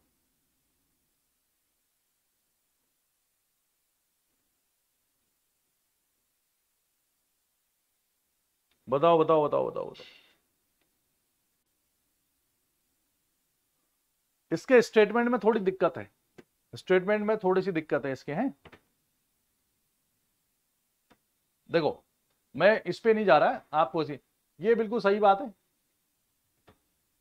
Volcano that have been known, ठीक है, जहां पर आपको संकेत दिखाई देते हैं कि साइन होता है कि ये वोल्केनो आ सकता है और फ्यूचर में भी इसके फटने की संभावना है, उसको एक्टिव कह देंगे। अब एक्टिव का मतलब ये थोड़ी है कि लगातार ही वोल्केनो आ रहा, नहीं, संभावना है और कभी कभी उसमें साइन दिखाई दे रहे हैं तो एक्टिव हो जाएगा। दूसरा, Barren Island in Andaman Nicobar is an example of active volcano, ये बिल्कुल सही स्टेटमेंट है। तो पहला और दूसरा सही स्टेटमेंट है कि नहीं है? अच्छा, मैं खुद ही बेहोश हूं, वो क्या पूछ रहा है, गलत कौन सा है, यहां पर भी ध्यान रखना है। मैं अभी तक जितने भी सवाल थे सब सही सही वाले आ रहे थे, लेकिन इसमें इसने लिखा कि गलत कौन सा है, तो इसमें गलत कौन सा है? अगर गलत के हिसाब से देखोगे तो क्या होगा फिर, ये सही है, ये भी सही है, तो 1 और 2 तो हो ही नहीं सकते। तो जहां भी 1 और 2 आएगा तो ये ऑप्शन में मत जाओ इसमें, तो ये स्टेटमेंट भी नहीं हो सकता है इसका, ये भी नहीं हो सकता, तो 2 यहां, ये भी नहीं हो सकता, तो नॉन ऑफ द अब मतलब कोई भी गलत नहीं है। लेकिन ये तो गलत है इसमें, माउंट क्राकाटोवा जो है वो फिलीपींस में नहीं है, ये इंडोनेशिया में है, ये मैंने डिस्कस भी किया था आपको।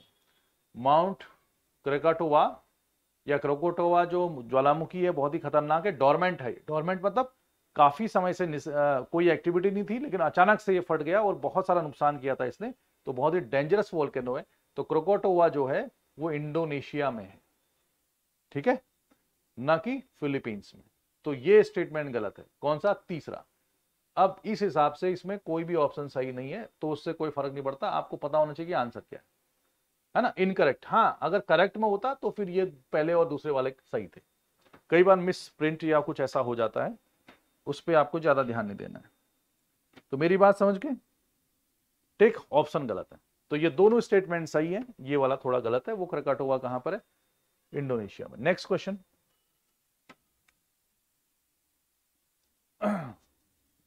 निम्नलिखित में से कौन कौन से सक्रिय ज्वालामुखी हैं, कौन कौन से एक्टिव वोल्केनोज हैं, जरा मुझे बताओ। मैं कह रहा हूं कि कौन सा वाला, 10 का।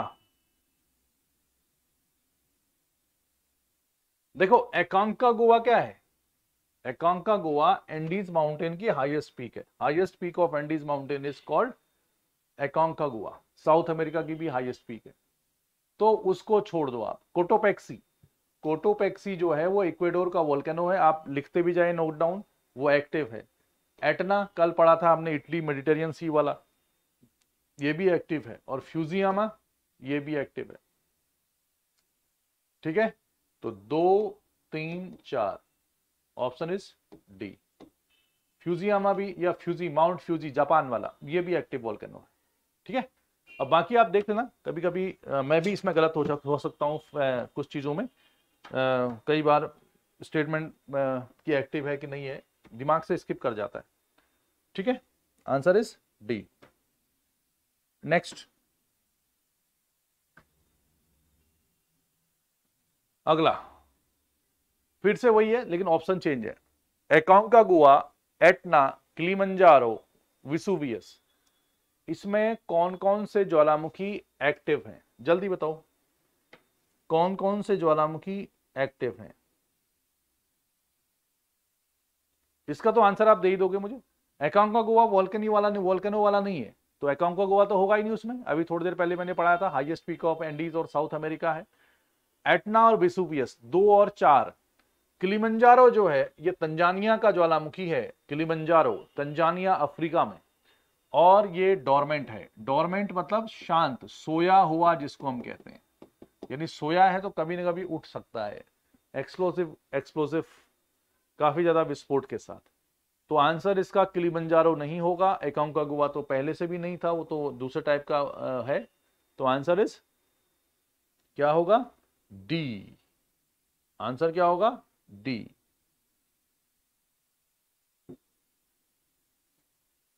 ठीक है, सुसुप्त प्रसुप्त में मत जाओ, उसको या तो डोरमेंट या डेड, एक्सटिंक्ट और एक्टिव, ये बोलो। सुसुप्त प्रसुप्त कई बार क्या होता है कि हम भूल जाते हैं कि होना क्या है। भूमध्य सागर का प्रकाश स्तंभ किस ज्वालामुखी को कहा जाता है, बहुत इजी सवाल है, जल्दी बताओ। ये तो कई जगह पढ़ा हुआ। लाइट हाउस ऑफ मेडिटेरियन सी किसको बोला जाएगा इसमें से, लाइट हाउस ऑफ मेडिटेरियन सी किस वोल्केनो को कहा जाएगा, जल्दी बताओ। किसको बोलते हैं, जल्दी आंसर दो। 12वीं का, 12th का आंसर कौन सा होगा, किसको कहा जाएगा कि light house of Mediterranean sea. बिल्कुल सही बात है, good answer, Stromboli. Stromboli is called light house of Mediterranean sea. Mediterranean sea कहां पर है बता दिया था थोड़ी देर पहले। याद कैसे होगा, लाइट हाउस मतलब ये एक्टिव वोल्केनो है। एक्टिव है तो इसमें समय समय पर क्या होता है, चिंगारियां या फ्रेगमेंटल रॉक्स या पायरोक्लास्ट ऊपर उड़ते रहते हैं, और रात के समय में क्योंकि क्या करेंगे, वो चमकेंगे ना। तो और यहाँ पे पैसा वैसा खूब है, पिकनिक स्पॉट बना रखे इन लोगों ने, तो इसको लाइट हाउस कह सकते हो आप। याद कैसे होगा, लाइट कौन देता है, स्टार देता है। जब भी स्ट्राम्बोली नाम आए तो स्ट्राम्बोली को आप स्टार पढ़ो, स्टार क्या देता है, लाइट देता है। तो स्टार क्या देगा, लाइट देगा। तो Stromboli is light house of Mediterranean sea. ठीक है, फैक्चुअल सवाल है, याद कैसे हो इस बारे में चर्चा होनी चाहिए। गुड, आगे बढ़ो। विश्व का सबसे प्रसिद्ध ओल्ड फेथफुल गेसर कहां, ये तो कल भी पढ़ाया था मैंने आपको, बताओ। ये सवाल तो सभी को आ जाना चाहिए, ऐसे सवाल भी कई बार आ जाते हैं एग्जाम में। अगर ये सिंगल नहीं आएगा तो किसी के साथ मैच द फॉलोइंग पे आएगा। ठीक है, बताओ 13 का कौन सा आंसर होगा इसमें। ओल्ड फेथफुल गेसर किसको कहा जाएगा, ये तो मैंने कल पढ़ाया भी था ना आपको।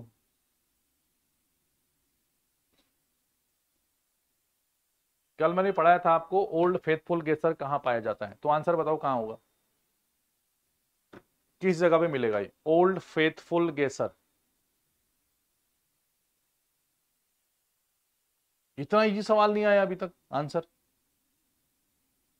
अगर ये सवाल अगर आप नहीं बता पाए, और कल मैंने बताया हुआ है, कल ये 1 से 2 या ज्यादा बार इसका जिक्र आया, गेसर के फॉर्म में आया। जब गेसर वाले सवाल किए थे आपने, गेसर एंड हॉट स्प्रिंग के सवाल किए थे आपको, मैंने कहा था गेसर क्या होता है, एक इंटरमिटेंट यानी विथ इंटरवल जिससे हॉट गैसेस एंड वेपर निकलता रहता है, मतलब पानी इस टाइप का निकलता रहता है, आपको याद होगा। और हॉट स्प्रिंग में कंटिन्यू निकलता रहता है।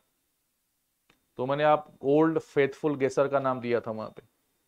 तो ओल्ड फेथफुल गेसर में क्या है? हे भगवान,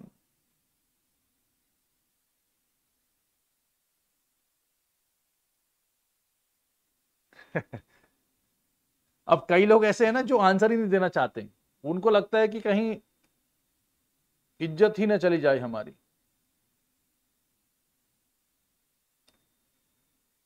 मेमोरी लॉस कब होती है? देखो, मेमोरी लॉस होने की बहुत सारी वजह होती है, लेकिन मेमोरी लॉस कौन सी होती है हमारी? खाली मेमोरी लॉस हमारी पढ़ाई में क्यों होती है और चीज में क्यों नहीं होती? जैसे कई बार किसी ने हमसे कोई चटोरी बात कह दी हो, मान लो, होता ना जिसमें बड़ा मजा आता है, वो हर कोई करता है, ऐसा नहीं कि मैं नहीं करता, मैं भी करता हूं। तो वो चटोरी बात जो होती है जिसमें मसाला लगा होता है, उस बात को हम कभी नहीं भूलते।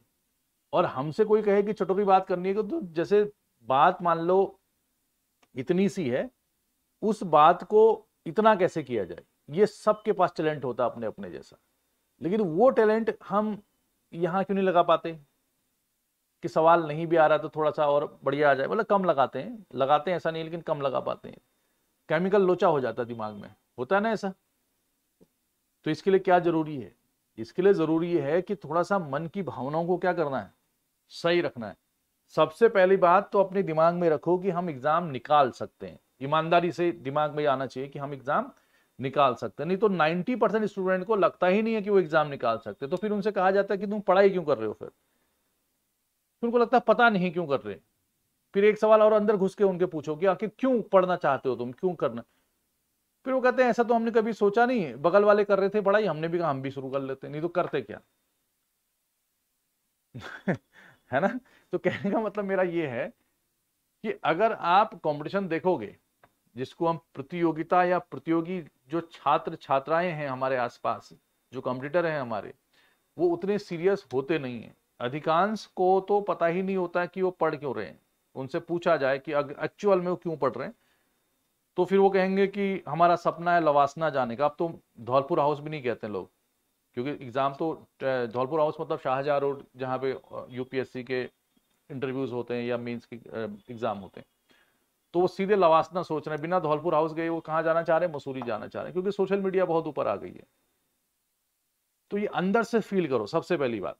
तो सबसे पहले फील करो आप लोग कि हम एग्जाम निकाल सकते हैं।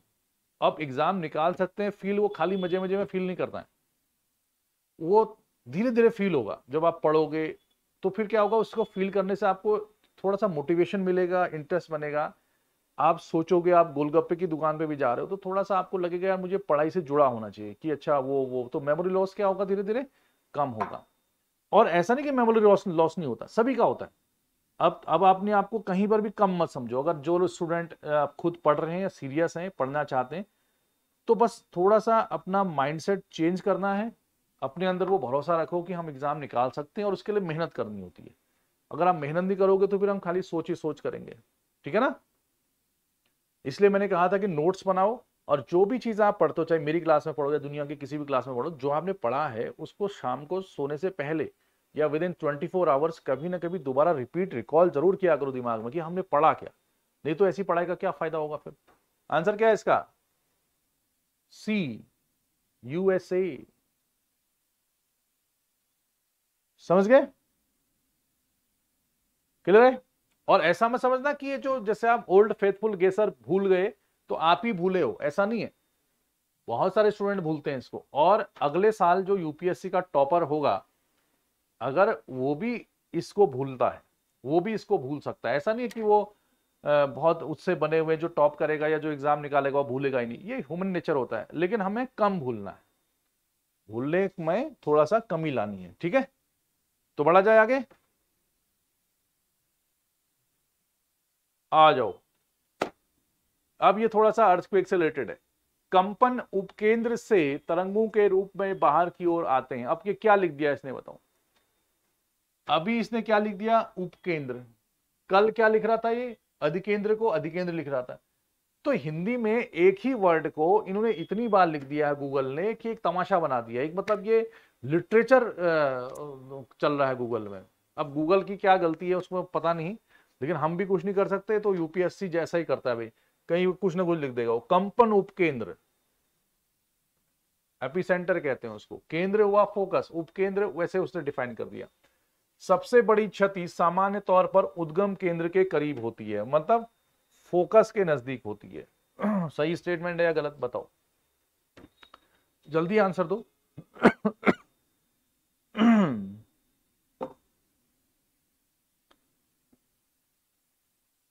चलो कोई बात नहीं, कल क्लास नहीं भी ली आपने तो उस क्लास को देख लेना आप लोग जब भी टाइम मिले,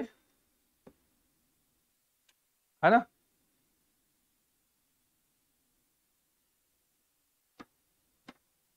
सारा खेल है माइंड का, माइंड को आप थोड़ा सा सही रखो।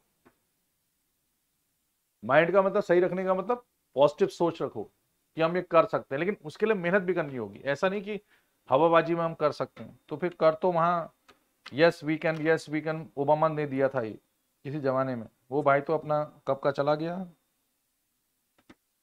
देखो, वाइब्रेशन ट्रेवल आउट मतलब क्या होता है, जैसे ये जमीन है तो जहां से भूकंप की तरंगें पैदा होती हैं, मैंने कहा कल भी बताया था, मैंने कहा पत्थर डालो आप पानी में, तो पानी में जहां पर पत्थर गिरेगा एक सर्टेन वॉल्यूम में गिरेगा, उस जगह से फिर जो लहरें हैं पानी में वो पैदा होती हैं। तो जहां पर वो गिरेगा उसको अर्थक्वेक के केस में क्या कहते हैं, फोकस, भूकंप केंद्र, यानी जहां से भूकंप की उत्पत्ति होती है, ओरिजिन होता है, वो फोकस है। उसके बाद जैसे पानी में लहरें सभी जगह घूमती हैं, वैसे ही यहां से ऐसे ऐसे सभी जगह पी और एस वेव घूमती हैं, और पी और एस वेव जहां पर धरातल पर सरफेस पर सबसे पहले पहुंचती हैं उसे हम एपिसेंटर कहते हैं। वो क्या होता है, अधिकेंद्र। ये भूकंप मूल है, ये अधिकेंद्र है जिसको इसने उपकेंद्र लिखा है। तो कह रहा है कंपन से तरंगों के रूप में बाहर की ओर जाते हैं, कंपन उपकेंद्र से यहां से बाहर की ओर जाते हैं। स्टेटमेंट पहला सही है या गलत है। और दूसरा statement, greatest damage is usually closest to focus, जो ज्यादातर नुकसान होता है वो फोकस के नजदीक होता है। फोकस तो जमीन के अंदर है, तो फोकस के नजदीक कैसे डैमेज होगा, जमीन के अंदर है ना फोकस, एपिसेंटर कहां है, बाहर। एपिसेंटर से जो तरंगें चलती हैं खास तौर पे कौन सी, एल वेव्स चलेंगी, यहां से वाइब ऐसे ऐसे दूर दूर जाएंगी, तो वहां तो फोकस के नजदीक कैसे को हो सकता है बताओ। तो सेकंड स्टेटमेंट तो वैसे ही गलत है। Greatest damage is usually closest to the epicentre होना चाहिए, अधिकेंद्र के आसपास ज्यादा डैमेज होता है। सबसे बड़ी क्षति आप सुनते हो ना, जैसे कहते हैं कि नेपाल में भूकंप के, जैसे आप स्टेटमेंट आता है दिल्ली में भूकंप के झटके महसूस किए गए, आपने सुना होगा दिल्ली में भूकंप के झटके महसूस किए गए, मतलब खास डैमेज नहीं हुआ, जिसका केंद्र नेपाल था, या जिसमें केंद्र मतलब अधिकेंद्र नेपाल के पास था। इन नेपाल कहाँ है, ये है, और फोकस इसके नीचे है, तो सब तो नेपाल के आसपास नुकसान क्या होगा, ज्यादा, और दिल्ली आते आते दूरी बढ़ती जाएगी तो भूकंप की जो इंटेंसिटी है, तीव्रता है, वो कम हो जाएगी। इसीलिए दिल्ली में झटके महसूस किए गए और नेपाल में कुछ लोग मारे गए। क्यों मारे गए, क्योंकि न्यूज वाला कहता है जिसका केंद्र नेपाल में था, या कई बार हम कहते हैं जिसका केंद्र लद्दाख के पास था, या जिसका केंद्र पीओके पाक ऑक्युपाइड कश्मीर में था। तो जहां पर एपिसेंटर होगा उसके आसपास नुकसान ज्यादा होगा, एपिसेंटर होता है वो, फोकस नहीं होता। तो सेकंड स्टेटमेंट इज रॉन्ग। दूसरा स्टेटमेंट क्या है, गलत है। समझ गए मेरी बात। हाँ, ये है आउटवर्ड्स, आउटवर्ड्स मतलब ये वाइब्रेशंस ऐसे फैलती हैं, ठीक है। तो ये है, आप मेरी बात समझ गए, गुड, आगे बढ़ा जाए। भूकंप की तीव्रता को भूकंप लेखी द्वारा नापा जाता है। The magnitude of an earthquake is measured by the seismograph. अब देखो हिंदी में क्या लिखा है, भूकंप लेखी।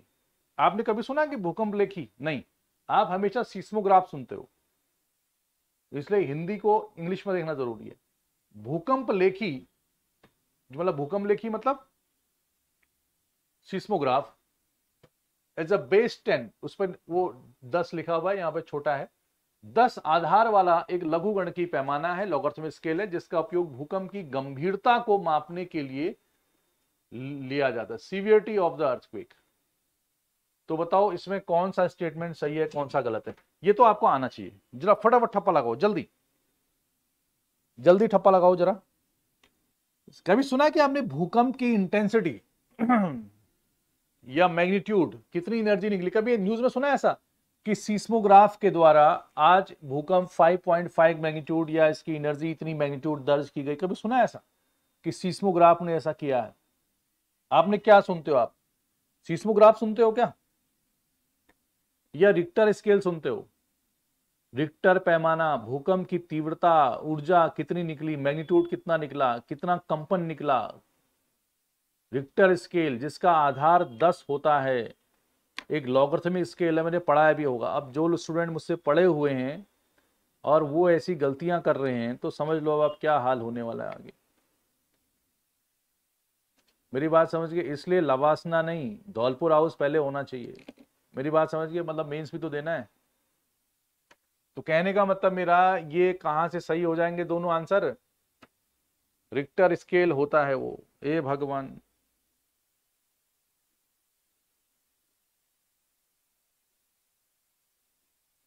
मैग्नीट्यूड ऑफ अर्थक्वेक किसमें नापा जाता है? वो तो भूकंप की लहरें कैसे कैसे चलती हैं वो सीस्मोग्राफ दिखाता है आपको।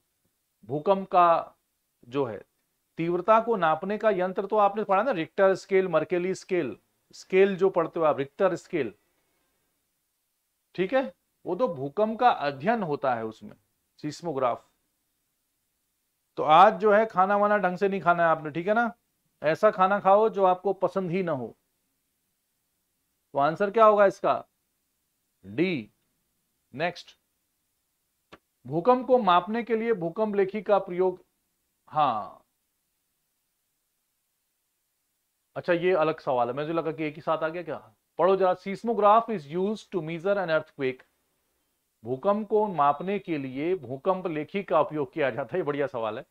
भूकंप की तीव्रता रिक्टर पैमाने पर ज्ञात की जाती है। तो जल्दी बताओ इसमें ये सवाल का आंसर क्या होगा? ये थोड़ा सा आपको दिमाग में घुमाएगा। 16 का आंसर बताओ क्या होगा? प्रैक्टिस मेक परफेक्ट, हमेशा ध्यान रखना। पहला स्टेटमेंट सही है गलत है? भूकंप को नापने के लिए seismograph is used to measure an earthquake. सही बात है कि गलत है?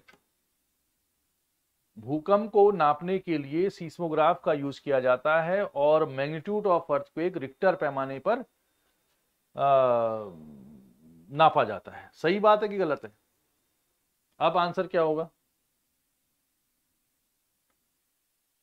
आंसर दिया करो, डरा मत करो। कोई मैं वहां वो थोड़ी हूं कि आप लोग को ससुराल में आए हुए, मैं ससुराल का आदमी हूं, आपको इज्जत बेइज्जत हो जाओगे आप, ऐसा कुछ नहीं है। इज्जत विज्जत कुछ नहीं होती जब तक सिलेक्शन वलेक्शन ना होता हो। कुछ लोग बी कह रहे हैं, कुछ लोग ए कह रहे हैं, कुछ लोग सी कह रहे हैं। अभी थोड़ी देर पहले मैंने क्या कहा था? भूकंप को नापने के लिए, भूकंप को नापने के लिए भूकंप लेखी का उपयोग किया जाता है। जी आप भूकंप को समझने के लिए, तो पहला स्टेटमेंट सही है। यहां पर हम तीव्रता की बात नहीं कर रहा हूं, ना तो मैग्नीट्यूड एनर्जी की बात है ना। जैसे हम कहते हैं कि भूकंप का अध्ययन किसमें किया जाता है, आप पढ़ते हो ना सीस्मोग्राफ। एक ग्राफ है, पी वेव कैसे चलती है, एस वेव कैसे चलती है, एल वेव कैसे चलती है। तो फर्स्ट इज राइट।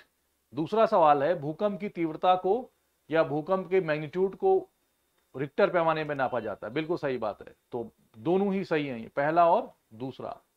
वो न तो तीव्रता पूछ रहा है पहले स्टेटमेंट में, न उसका ऊर्जा पूछ रहा है कितनी रिलीज हुई।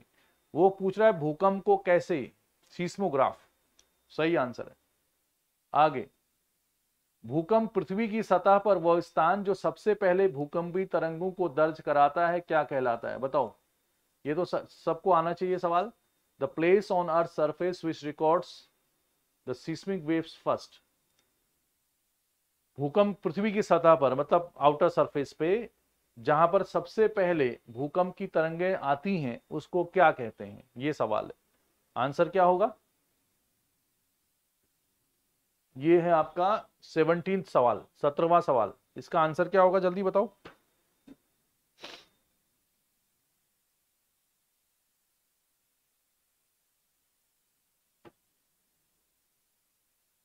ये तो इजी सवाल है, अभी तो थोड़ी देर पहले हमने डिस्कस किया था इसमें।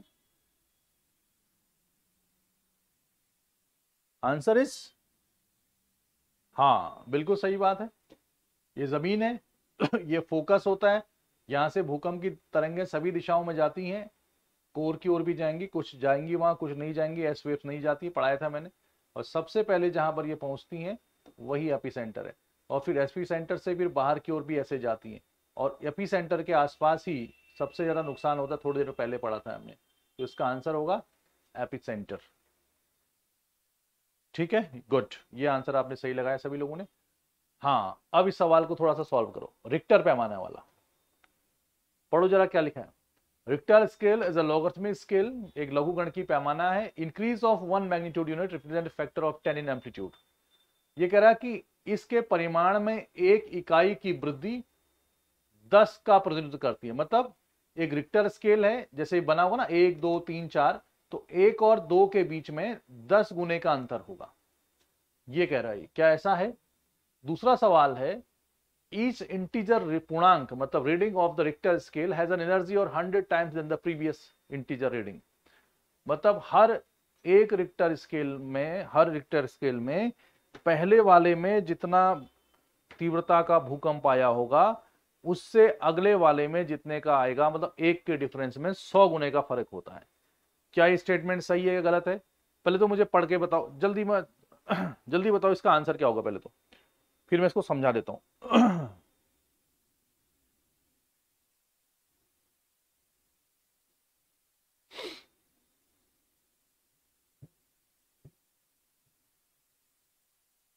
18 का,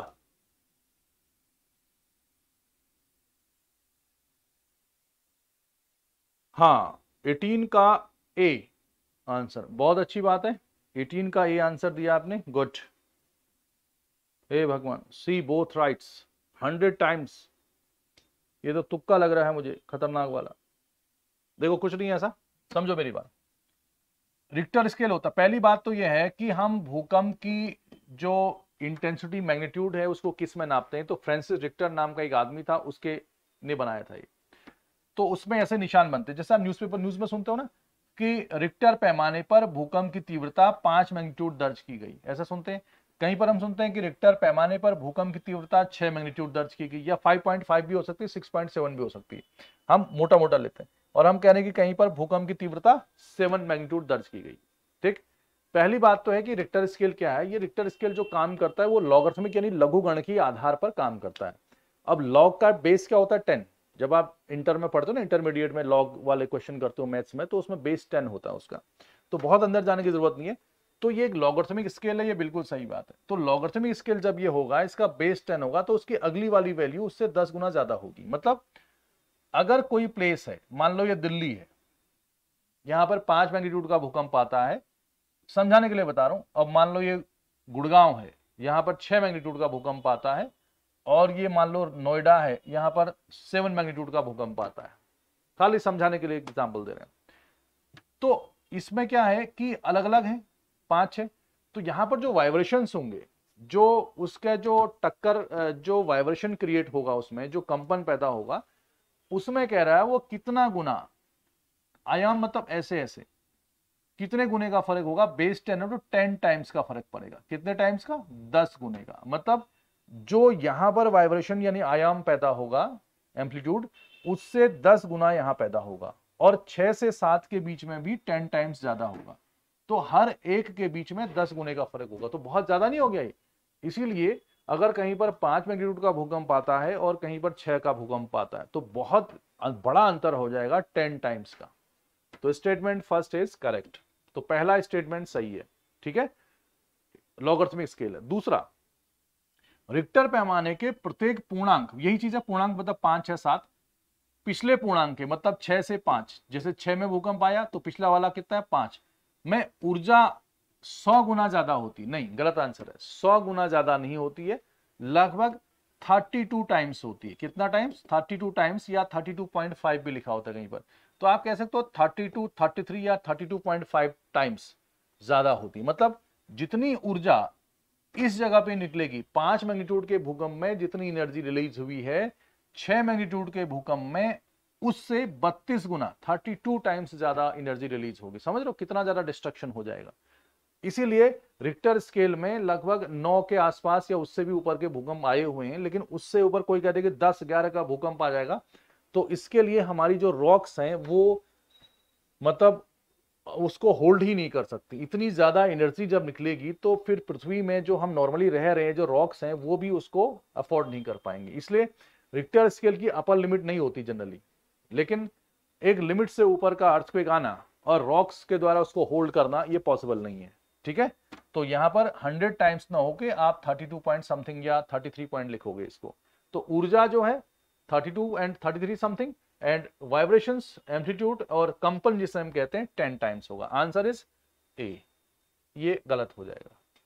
ठीक है, कोई बात नहीं, ये सवाल आपको कम भी आया तो चलेगा।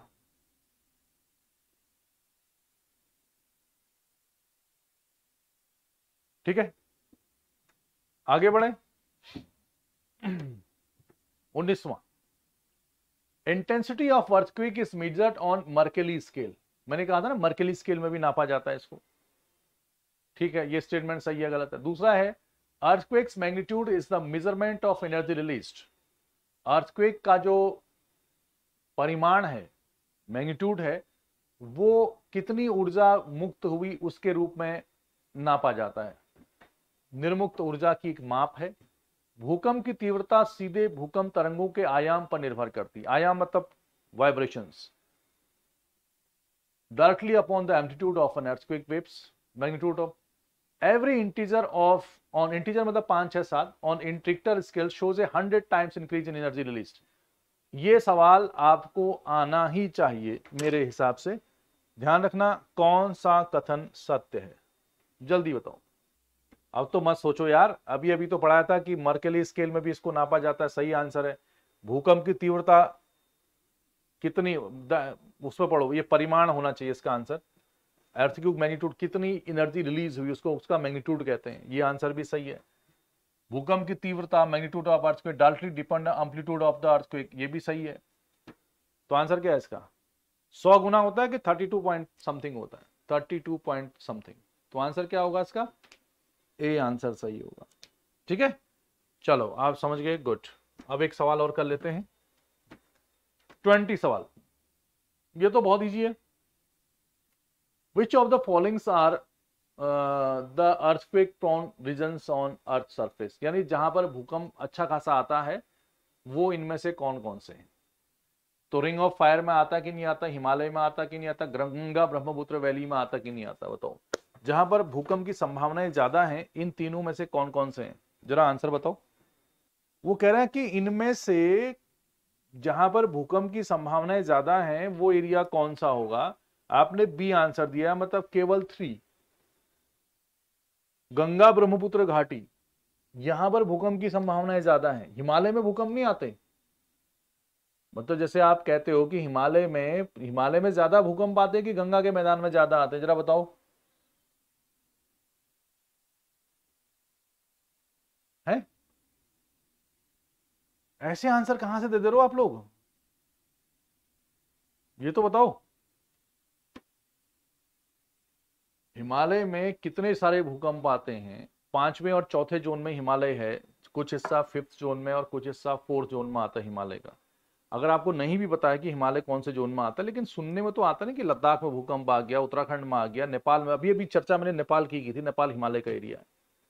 गंगा ब्रह्मपुत्र घाटी, ये ठीक ऐसा ही है कि जैसे दिल्ली में पोल्यूशन हो रहा है, दिल्ली में लोग, नालियां भर गई हैं, फ्लड आ गया दिल्ली में, दिल्ली पानी से भर गई है। तो पटना का आदमी से लेके, हिसार का आदमी से लेके इंदौर तक का आदमी कह रहा अरे दिल्ली में तो ऐसा हो गया, जबकि वो खुद 6 दिन से डूबा हुआ है किसमें? पानी में। उसको अपनी चिंता नहीं है, उसको राजधानी की चिंता है। होता है ना ऐसा। तो अपना जिसमें हम रह रहे हैं दिल्ली, गंगा ब्रह्मपुत्र का मैदान जो है, यूपी बिहार हरियाणा, वो हरियाणा पंजाब, इसको तो हमने मान लिया कि अर्थक्वेक बहुत ऊपर ज्यादा आते हैं। और बाकी जो लद्दाख वद्दाख वाला एरिया, नेपाल है दूसरा है, उसका क्या होगा भाई? एकदम छिछोरा सा आंसर था आपका, ये छपरी टाइप आंसर इसको कह सकते हैं हम। और अभी अभी मैंने आपको बताया था ring of fire, Pacific ocean या पैसिफिक रिंग ऑफ फायर, चर्चा हुई थी ना। मैंने कल परसों भी पढ़ाया होगा आपको कि जहां पर भी माउंटेन बनेगा, एंडीज माउंटेन है, रॉकीज है, इंडोनेशिया है, जापान है, प्रशांत महासागर के चारों ओर का एरिया। थोड़ी देर पहले मैंने इसको किया था सवाल, मैंने आपके सामने बोला था, तो ये तो सबसे ज्यादा भूकंप तो इसी एरिया में आते हैं, इंडोनेशिया के, जापान के, चिली के। तो वो क्यों नहीं होगा, ये क्यों नहीं होगा, ये भी ठीक है, चौथे जोन में आता है। तो तीनों आंसर सही होंगे इसके। ठीक है, ये बहुत ही घटिया आंसर दिया आप लोगों ने,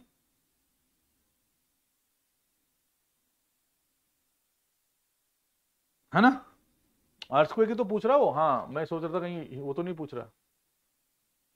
तो इससे बेकार आंसर कैसे दिया जा सकता है, ये आप आज सोचना कि हम इससे बेकार आंसर क्या हम दे सकते हैं।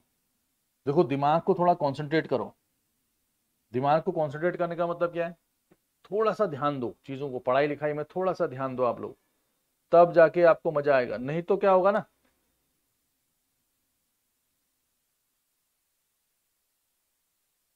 वोल्केनोज एंड अर्थक्वेक में सब कंफ्यूज। ये देखो आकांक्षा का अलग ही अभी चल रहा है, इसका कहना है कि वोल्केनोज और अर्थक्वेक में सब कंफ्यूजन हो गया। ये नेता बनती है मुझे लग रहा है। अगर वो वोल्केनोज भी होता तब वो भी को कहता है कि वोल्केनोज कहाँ आते, तो गंगा ब्रह्मपुत्र में कहाँ वोल्केनो आ रहा है भाई।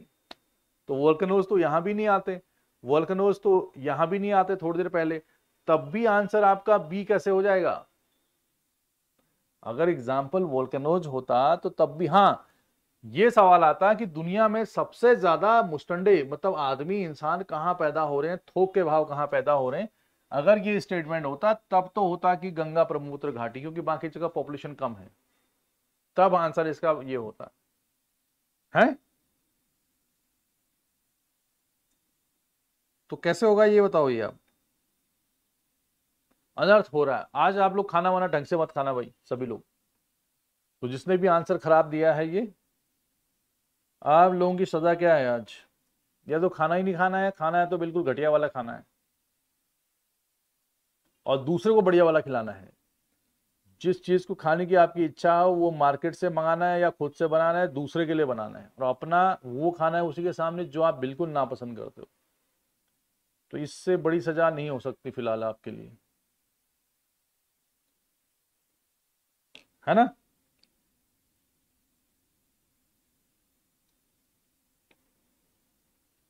चलो कोई बात नहीं, होता है ऐसा, होती है गलतियां कभी कभी, लेकिन गलती नहीं करनी, समझ रहे हो ना।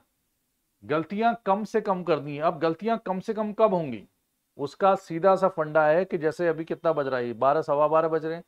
इसके बाद शाम तक अगर आप अपने आप को 3-4 घंटा पढ़ाई में बहुत बढ़िया तरीके से हाई लेवल ऑफ कंसंट्रेशन के साथ पढ़ाई लिखाई करोगे, तब जाके गलतियां कम होंगी। हाँ अगर यहां से फिर आप फिर हल्के हो गए कि आपने सोचा कि नहीं अब तो हम थोड़ा सा ये कर लेते हैं, थोड़ा सा वो कर लेते हैं, आप पढ़ाई को एक सेकेंडरी फॉर्म में लेते हो और प्राइमरी कुछ और है आपका, तो फिर तो हालात बदलते नहीं नजर आएंगे। ठीक है, यूट्यूब चैनल चलता रहेगा, टीचर पढ़ाते रहेंगे, इलेक्शन होते रहेंगे और पोस्ट भी आते रहेंगे और सरकारी नौकरी भी लोगों की लगती रहेगी। मुद्दा यह है कि हमारी कब लगेगी। ठीक है, उसके लिए थोड़ा सा एक्स्ट्रा एफर्ट मानना पड़ेगा आपको। तो आज के लिए फिलहाल इतना ही, कल हम मिलते हैं आपको ठीक 11:15 बजे। चैनल को सब्सक्राइब कर लो आप लोग, उससे आपको नोटिफिकेशन आ जाएगा ना फटाफट। ठीक है, तब तक के लिए बाय बाय, मिलते हैं जल्दी।